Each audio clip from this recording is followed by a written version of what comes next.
గుండెపోటు రావడానికి 3 గంటల ముందు కనిపించే లక్షణాలు.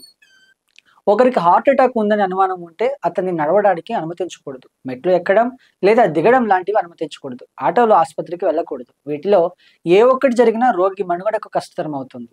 గుండెపోటు హార్ట్ అటాక్ని 3 గంటల ముందు పసిగట్టగల అవయవం మన మెదడు. మన శరీర కార్యకలాపాల్లో చిన్నపాటి ఆటంకాలు ఏర్పడినా మెదడు వెంటనే అప్రమత్తం చేస్తుంది. మధుమేహ వ్యాధిగ్రస్తులకు ఈ జాగ్రత్త అనుభవించడం కష్టం.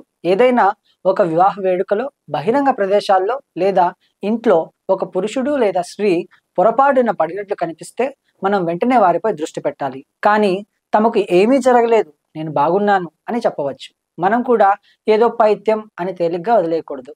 మెదడు ప్రకటించే హెచ్చరికను చూడగానే వారి ఆరోగ్యం మనకు స్పష్టంగా తెలుసుకోవడానికి వారిని ఎస్టీఆర్ చేయమని చెప్పాలి. ఎస్టీఆర్ అంటే smile, talk, raise both hands. ఇలాంటి కార్యక్రమాలు చేయమని చెప్పాలి. వారు ఈ మూడింటిని సరిగ్గా చేయాలి. ఇందులో ఏ ఒక్కటి సరిగ్గా చేయకపోయినా సమస్య పెద్దదే. వెంటనే ఆసుపత్రికి తరలించడం వల్ల మరణాన్ని నివారించవచ్చు.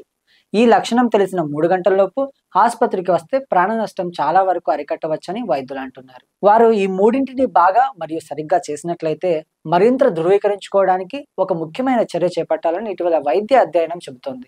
తప్పక వారి నాలుక బయటకు చాచమని అడగాలి. వారు తమ నాలుకను నిటారుగా చాచినట్లయితే వారు సాధారణ మరియు ఆరోగ్యంగా ఉన్నారని నిర్ధారించవచ్చు. వారు దానిని నేరుగా సాగదీయకపోతే, అంటే ఒకవైపు కుడి లేదా ఎడమ వైపు వంగి ఉంటే తదుపరి 3 గంటల్లోపు ఎప్పుడైనా వారికి అటాక్ కలగవచ్చు.